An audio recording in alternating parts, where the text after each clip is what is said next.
A very good evening to you all. So welcome back in my another video lecture tutorial from my YouTube channel, that is MD Yahya Fusion Tutorial. So today we are going to complete this chapter 13 from class 9, that is why do we fall ill. Okay, so definitely today we are going to complete this chapter. Okay, and today we are going to deals about the two different topics, that is principle of treatment and principal of prevention. मतलब कि अगर किसी को भी कोई disease है तो उस डिजीज़ के ट्रीटमेंट का क्या प्रिंसिपल होना चाहिए, जो कि अक्सर डॉक्टर्स फॉलो करते हैं। और अगर डिजीज़ नहीं है तो डिजीज़ से कैसे बचें, कैसे उसका प्रिवेंशन होना चाहिए। तो स्टार्ट करते हैं बिना देर किए। Let's talk about this one. So the very first that is principal of treatment. तो सबसे पहले वाले के बारे में बात करते हैं कि क्या प्रिंसिपल होना चाहिए ट्रीटमेंट का। What would be the very simple principle for the treatment? तो इसका सबसे पहला होना चाहिए कि to reduce the effect or symptom of disease। कोई भी डिजीज है तो उस डिजीज का अपना कुछ ना कुछ सिम्टम ही होगा। उस सिम्टम को अगर रिड्यूस किया जाए, सपोज दैट एग्जांपल, जैसे अगर कोई भी पेशेंट है, if suppose any one patient अगर वो किसी डॉक्टर के पास जाता है तो डॉक्टर सबसे पहले पूछेगा कि आप बताइए कि क्या प्रॉब्लम हो रहा है। मतलब कि बीमारी का सिम्टम पूछता है डॉक्टर कि आपको क्या हो रहा है। तो पेशेंट क्या बोलेगा, डॉक्टर साहब actually I am suffering from headache, मुझे हेडेक हो रहा है, सर दर्द हो रहा है, फीवर है। उसके बाद वो क्या बोलेगा, लॉस ऑफ एपेटाइट, मुझे भूख नहीं लगती। तो डॉक्टर क्या बोलेगा कि सबसे पहले डॉक्टर उसका कुछ ना कुछ ट्रीटमेंट करेगा। ट्रीटमेंट क्या करेगा, इस सिम्टम को रिड्यूस करने का कोशिश करेगा। क्या करेगा, डॉक्टर उसको सर दर्द के लिए दवा देगा, हेडेक के लिए, फीवर के लिए भी दवा देगा, और भूख लगने के लिए भी कुछ ना कुछ एक सिरप लिख देगा। और डॉक्टर बोलेगा कि जाइए आप 2 या 3 दिन के बाद आइएगा। जब वो पेशेंट दोबारा आएगा तो डॉक्टर पूछता है कि हाँ अब बताइए आपको कुछ आराम मिला। तो पेशेंट क्या बोलेगा, डॉक्टर साहब मेरा भूख नॉर्मल हो गया, हाँ बिल्कुल सही है, भूख लगती है। डॉक्टर पूछेगा बुखार, तो बोलेगा डॉक्टर साहब बुखार भी सही है। फिर डॉक्टर पूछेगा सर दर्द, तो बोलेगा डॉक्टर साहब सर दर्द बिल्कुल भी सही नहीं है, सर में हमेशा दर्द रहता है। तो डॉक्टर यहाँ पे क्या कर रहा है कि पहले इसके सारे सिम्टम को वो रिड्यूस करता है, और जो सिम्टम से कोई भी प्रॉब्लम नहीं है वो सिम्टम दूर हो जाता है, लेकिन जहाँ पर मेन प्रॉब्लम होगा वो सिम्टम नहीं जाता है। सपोज दैट इस पेशेंट के सर में जरूर कुछ ना कुछ है, सपोज दैट इसके सर में ट्यूमर है, या फिर इसको माइग्रेन का प्रॉब्लम हो चुका है, या फिर और भी ऐसा कुछ हो चुका है जिसके वजह से इसके सर में दर्द हो रहा है। इससे डॉक्टर को पता चल जाता है कि उसको फीवर से भी कोई प्रॉब्लम नहीं है, लॉस ऑफ एपेटाइट भी किसके वजह से हो रहा था, इस सर दर्द की वजह से हो रहा था। तो डॉक्टर ने क्या किया सबसे पहले स्टेप में, कि रिड्यूस द इफेक्ट और सिम्टम ऑफ डिजीज। डॉक्टर ने यही किया। अब डॉक्टर को पता चल गया है कि उस पेशेंट के सर में ही कोई ना कोई प्रॉब्लम है। तो डॉक्टर अब दूसरा स्टेप क्या करेगा, so doctor apply the very second step, that is to kill the cause of disease. अब डॉक्टर क्या करेगा कि उसके बीमारी को ठीक करने की कोशिश करेगा, कि बीमारी का जो कारण है, डिजीज का जो काउज है, वो उसको किल करने की कोशिश करेगा। That's it. तो डॉक्टर अब इसको किल करने के लिए क्या करेगा, डॉक्टर अब किसी के भी सर के अंदर डॉक्टर थोड़ी देख रहा है क्या प्रॉब्लम है। तो डॉक्टर बोलेगा कि आपको सर में दर्द है, मतलब आपके ब्रेन का हमको स्टडी करना पड़ेगा। तो डॉक्टर उसके ब्रेन का स्टडी करेगा through the help of different type of medical test in the form of what, CT scan वगैरह हो गया, MRI, ये अलग अलग तरह के काफ़ी एडवांस टेक्नोलॉजी के मेडिकल टेस्ट है। ठीक है, एडवांस टेक्नोलॉजी के मेडिकल टेस्ट है। डॉक्टर इसके टेस्ट के हेल्प से पेशेंट के ब्रेन को स्टडी करता है, उसके सर के अंदर की चीज़ों को स्टडी करता है, और फिर बाद में डॉक्टर बताता है कि आपको ये प्रॉब्लम है, और उसके हिसाब से उस पेशेंट को दवा दिया जाता है, और कुछ समय के बाद वो पेशेंट ठीक हो जाता है। So this is the very simple method. So we can say that the principle of treatment is what, only 2 method, that is to reduce the effect and second one to kill the cause of disease. पहले बीमारी के symptom को धीरे धीरे दूर कीजिए, जो main वाला सिम्टम होगा वो सामने होगा। जैसे इसको इतने सारे सिम्टम थे, ये चीज़ ठीक हो गया। भूख लगना, भूख ना लगना, ये सही हो गया। बुखार हो रहा था, बुखार भी ठीक हो गया। सर में दर्द था, वो हमेशा रह गया। तो डॉक्टर को इससे एक क्लू मिल गया कि उसके सर में ही कोई प्रॉब्लम है। तो डॉक्टर ने अपना सेकंड वाला ट्रीटमेंट, सेकंड वाला प्रिंसिपल अप्लाई किया कि अब इसके इस हेडेक को मारने के लिए हमको कुछ ना कुछ करना पड़ेगा। तो डॉक्टर्स क्या करेंगे, सही से पता लगाने के लिए पेशेंट को बोलेंगे कि now you have to go for some medical test in the form of MRI, in the form of CT scan, that is computerized tomography। CT scan का फुल फॉर्म क्या होता है? Computerized tomography, this is the full form of CT scan। इस CT scan का पूरा नाम होता है। MRI का पूरा नाम होगा मैग्नेटिक रेजोनेंस, ठीक है, इस तरह से। तो ये है अलग अलग तरह का मेडिकल टेस्ट। तो डॉक्टर प्रिंसिपल ऑफ ट्रीटमेंट यही था। कोई भी डॉक्टर, दुनिया का कोई भी डॉक्टर, किसी भी पेशेंट का इन्हीं दो प्रिंसिपल पे किसी भी पेशेंट का ट्रीटमेंट किया जाता है। Now let's talk about second one, that is principal of prevention. Second number, दूसरा नंबर कि प्रिंसिपल ऑफ प्रिवेंशन क्या होना चाहिए। प्रिंसिपल ऑफ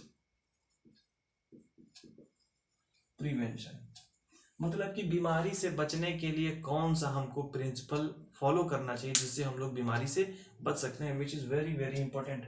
तो सबसे पहला तो हम लोग बोल सकते हैं कि जनरल मेथड,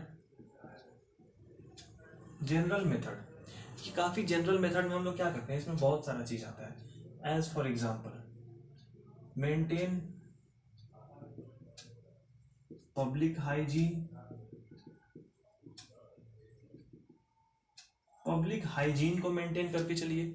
जो जगह बहुत ही ज़्यादा हाइजीनिक हो रहा है उस मतलब कि जहाँ पे गंदगी है उस गंदगी को आप साफ सुथरा करके रखिए।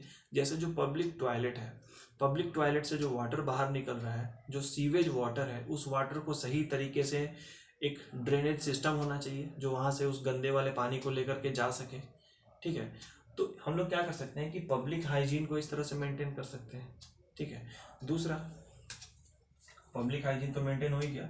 दूसरा, हम लोग क्या कर सकते हैं कि एस्केप ओवर क्राउडेड एरिया।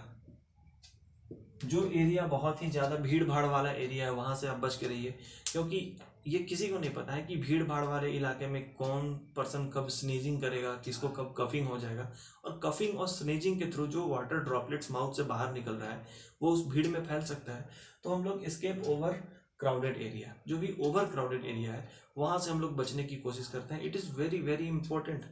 तीसरा नंबर, हम लोग बोल सकते हैं कि अपने आप को मेंटेन करने के लिए हम लोग बोल सकते हैं कि डू रेगुलर एक्सरसाइज।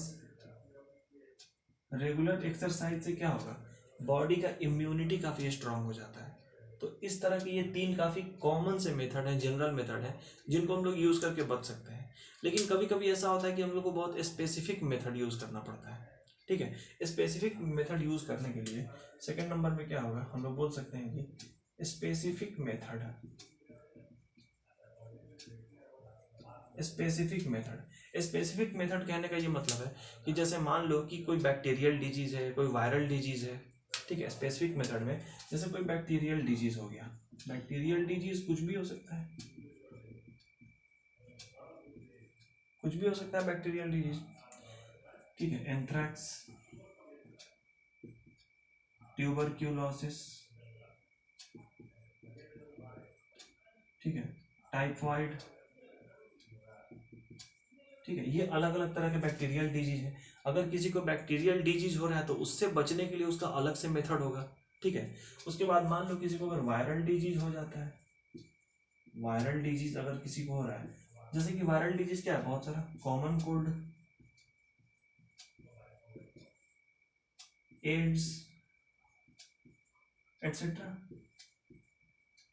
इस तरह से। तो स्पेसिफिक मेथड कब यूज किया जाता है, जब कोई अलग तरीके का बीमारी हो, जैसे कि पता चल गया कि वायरल कुछ बैक्टीरियल डिजीज है या कुछ वायरल डिजीज है। तो बैक्टीरियल डिजीज से बचने का क्या तरीका है, prevention of bacterial disease, we must have to use some antibiotic. because antibiotic have the tendency to block the biochemical pathway of bacteria.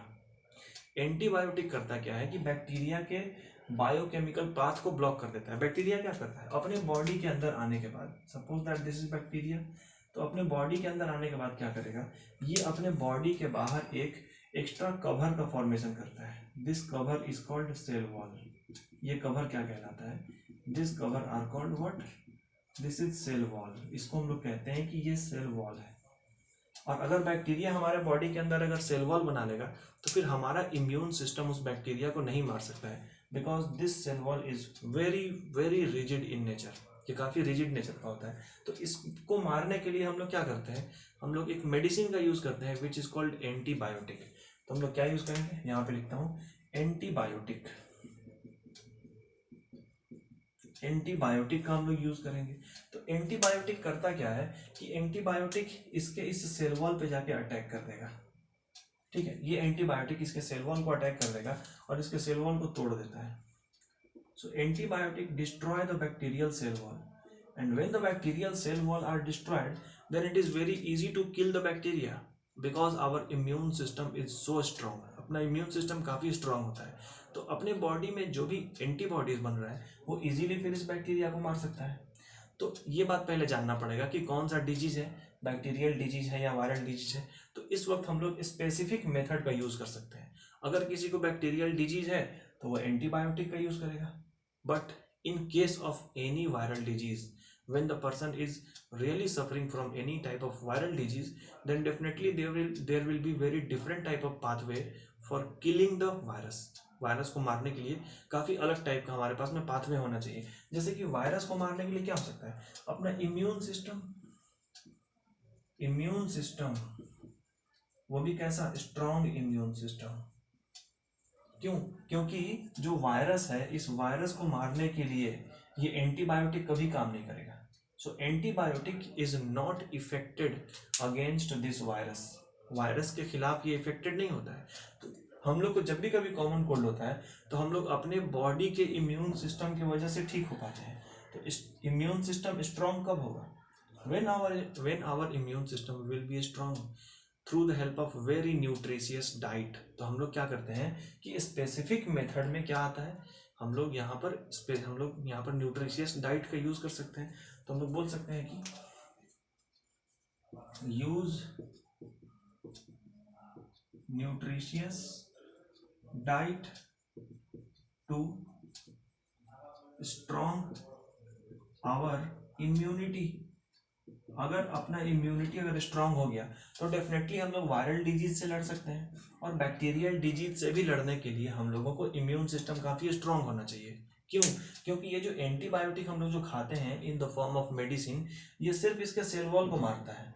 लेकिन जो बैक्टीरिया का जो ओरिजिनल बॉडी है उसको मारने के लिए क्या चाहिए, अपना स्ट्रांग इम्यून सिस्टम ही चाहिए. So strong immune system is the only key through which we can use specific method for prevention of disease, बीमारी से बचने के लिए. So this is all about the principle of treatment, this is all about the principle of prevention. Okay, so now this chapter is completed. हम लोग आगे फिर मिलेंगे किसी दूसरे नए चैप्टर के साथ. तब तक बने रहिए, पढ़ते रहिए. Thank you all of you.